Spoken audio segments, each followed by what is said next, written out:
Mummy ആദ്യമായിട്ട് എൻ്റെ ബാഗിലെ കോണ്ടോംസ് കണ്ടുപിടിച്ച് കഴിഞ്ഞിട്ട് എൻ്റെ പപ്പയുടെ ആദ്യത്തെ കോമന്റ് എന്താണെന്ന് അറിയണോ?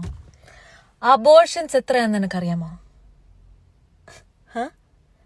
അബോർഷൻസിന്റെ കോസ്റ്റ് നിനക്കറിയാമോ? ഓ, അപ്പൊ സ്വന്തം കൊച്ച അപ്പ ബാഗിൽ നിന്ന് കോണ്ടം പൊക്കിയ കഥയാ മോള് പറയണേ. അന്നേ അപ്പനും അമ്മക്കും ഈ അബോർഷൻസിന്റെ കോസ്റ്റ് അറിയാമായിരുന്നെങ്കിൽ ഇന്നിപ്പോ നീ ഇവിടെ വന്നിട്ട് അപരാധിക്കില്ലായിരുന്നു. 10 വർഷത്തിന് ശേഷം ചിരിക്കുന്ന ഒരു മുഖ്യമന്ത്രിനെ കിട്ടി നമുക്ക്.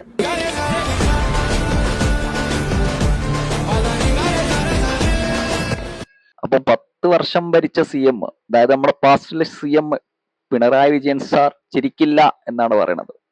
അങ്ങനെ മൊത്തത്തിൽ അങ്ങ് അടിച്ചാക്ഷേപിക്കണോ? വെറുപ്പും വിരോധമൊക്കെ ആവാം. അപ്പക്കാണെന്നവൻ അപ്പാന്ന് വിളിക്കുന്ന സ്വഭാവം നല്ലതല്ല. VD സതീശൻ സാർ അടിപൊളിയാണ്, ഒരു വലിയ മാറ്റം കൊണ്ടുവരിക തന്നെ ചെയ്യും, അതിലൊരു ഡൗട്ടും ഇല്ല. അങ്ങേർക്ക് ഫുൾ സപ്പോർട്ടാണ്. അങ്ങനെ പുലിയാണ്, വേറെ ലെവലാണ് എന്ന് കരുതി പഴയതന്നെ മൊത്തത്തിൽ അങ്ങ് ഇരുത്താൻ നോക്കണ്ട.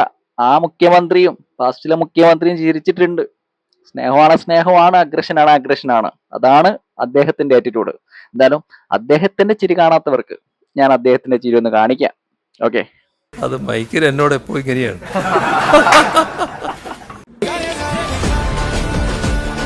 ഈ BGM അല്ലേ ഇപ്പൊ ഓടണ? ഈ BGM ഇട്ടിട്ട് തന്നെ ഞാൻ കാണിച്ചു തരാം. പിന്നെ എന്താ അല്ലേ, CM ஜோசப் விஜய் சார், உங்களை பார்க்கறதுக்கு 650 கிலோமீட்டர் கேரளா டு சென்னை வந்துட்டு இருக்கு. இப்போ நாங்கள் வாளையார் கழிஞ்சு கோயம்புத்தூர் റൂട്ടിൽ പോയിട്ട് இருக்கு. உங்களை பார்க்கணும். அதான் ഇവരെ കുറെ ആള് കുറ്റം പറയുന്നുണ്ട്, കുറെ ആള് പരിഹസിക്കേണ്ട, കളിയാക്കുന്നുണ്ട്. ഉണ്ണിക്കണ്ണം പോയിട്ടുണ്ടായിരുന്നു ഇതുപോലെ കാണാന്, കുറെ ആള് സപ്പോർട്ട് ചെയ്തു. അപ്പോ നിങ്ങൾ തന്നെയാണ് ഇവർക്കൊക്കെ വളം വെച്ചു കൊടുക്കണത്, നിങ്ങളാണ് ഇവരെ സപ്പോർട്ട് ചെയ്ത് കയറ്റണത്. അപ്പോ ഇപ്പൊ ഇവര് പോയി CM വിജയനെ കാണുമോ കാണില്ലെന്നൊന്നും നമുക്കറിയില്ല. ഇവര് പോയ കാര്യം, ഇവരുടെ മനസ്സിലുള്ള ഉദ്ദേശം എന്തായാലും നടക്കും. ഇവർ വൈറലാവും, സെറ്റാവും, അങ്ങനെ അങ്ങ് പോകും. അപ്പൊ ഇവരെ യൂണിവേഴ്സ് കഴിഞ്ഞാൽ അടുത്ത് വേറൊരാൾ വരും, നടന്നു പോവാണ്. ഇനി വിജയ് അല്ലെങ്കിൽ വേറെ ആരെങ്കിലും കാണാന്. അങ്ങനെ ഓരോരോ യൂണിവേഴ്സ് ഇങ്ങനെ വന്നുകൊണ്ടേയിരിക്കും. എവിടെ എന്ത് എങ്ങനെ എന്നൊക്കെ ഇപ്പത്തെ ആൾക്കാർക്ക് നന്നായിട്ട് അറിയാം. നിങ്ങൾ ഇപ്പൊ ഇവരെ കളിയാക്കുന്നുണ്ടല്ലോ കുറച്ച് പേര്, കുറെ അധികം പേരൊന്നും പറയില്ല, കുറച്ച് പേര്, മണ്ടന്മാര്, പൊട്ടന്മാര്, സേഫ് അല്ല, അങ്ങനെ ഇങ്ങനെന്നൊക്കെ. അവര് നടന്നു പോകും, അവിടെ എത്തുകയും ചെയ്യും, അവര് ഉദ്ദേശിച്ച കാര്യം നടക്കുകയും ചെയ്യും.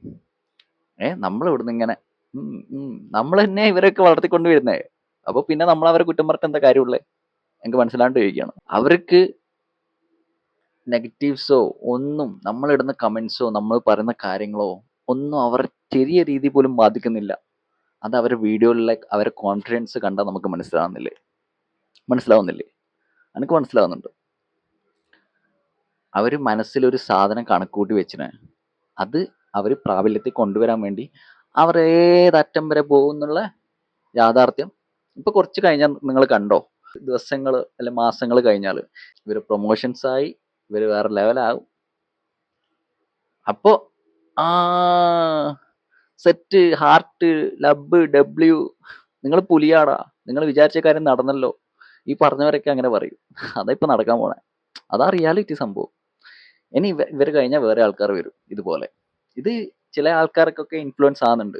ഇപ്പൊ ഉണ്ണിക്കണ്ണം പോയി ഇൻഫ്ലുവൻസ് ആയിട്ടായിരിക്കും ഇവര് വന്നിട്ടുണ്ടാവുക. ഇനി ഇവരെ കണ്ട ഇൻഫ്ലുവൻസ് ആയിട്ട് വേറെ ആരെങ്കിലും വരും, ഇല്ലാന്ന് പറയാൻ പറ്റൂ? വരും, വരാതിരിക്കില്ല. ഇങ്ങനെ പലതും നമ്മുടെ ഈ കൊച്ചു കേരളത്തിൽ നടന്നുകൊണ്ടേയിരിക്കും. ഇവരെ ബാക്കി പരിപാടികളൊക്കെ വഴിയെ നമുക്ക് കാണാം. നെഗറ്റീവ്സ് പറയാം, പോസിറ്റീവ്സ് പറയാം, എന്താന്ന് വെച്ചാൽ നമുക്ക് നോക്കിക്കണ്ടറിയാം. ഓക്കെ, आप लोग को मैंने कितने बार कहा कि मेरा नेपाल घूमने आ जाओ, मैं घुमा दूंगा. मैंने बोला ना, जल्दी आओ मेरा नेपाल घूमने आओ, मैं घुमा दूंगा. ओके, और मुझे फॉलो भी कर दीजिए, लाइक और कमेंट भी कर दीजिए. ओके, और शेयर भी करो. ओके, ഞാൻ നേപ്പാൾ 2-3 മാസം മുമ്പ് വന്ന് പോയില്ലേ, അവിടെ വന്ന് പോയി. അപ്പോ അതിന് അന്നേരം കണ്ടിട്ടുണ്ടെങ്കിൽ വന്ന് കാണായിരുന്നു. ഞാൻ വന്നപ്പോ കണ്ടില്ല. ഷോ, മിസ്സായിട്ടോ. ഇനി എപ്പോഴാന്നറിയില്ല, ഇനി വരുമ്പോ കാണാം. ഓക്കെ,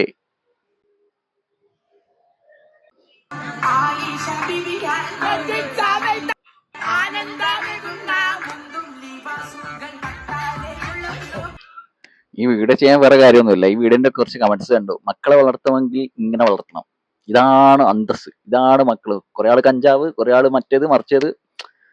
ഇതിപ്പോ ആമ്പിള്ളേര് ആണ് ഇങ്ങനെ പാട്ടും കുത്തും ഡാൻസും ഒക്കെ ചെയ്തിട്ടുണ്ടെങ്കിൽ ആഹാ നീ പൊളിക്കു മോനെ. ആ നീല ഷർട്ട് ഇട്ടവൻ പൊളിച്ചു, ആ പച്ച ഷർട്ട് ഇട്ടവൻ അതിലും പൊളിച്ചു, ആ ചുവന്ന ഷർട്ട് ഇട്ടവന്റെ ഈ ഒരു എക്സ്പ്രഷൻ, അതാണ് മാസ്.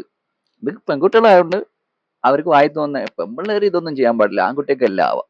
അങ്ങനെയൊന്നും ഇല്ല ബ്രോ, എല്ലാവർക്കും ചെയ്യാം. പക്ഷെ ഈ കാണിക്കുന്നതിനെ ഞാൻ സപ്പോർട്ട് ചെയ്യണതില്ല. ഒരു വിഭാഗത്തെ മാത്രം ഇങ്ങനൊക്കെ ചെയ്തു കഴിഞ്ഞാൽ കുറ്റപ്പെടുത്തുക, മറ്റുള്ളവരെ സപ്പോർട്ട് ചെയ്യുക, അങ്ങനെ വേണ്ട. അല്ല, അങ്ങനെ വേണ്ടാന്ന് എൻ്റെ അഭിപ്രായമാണ്.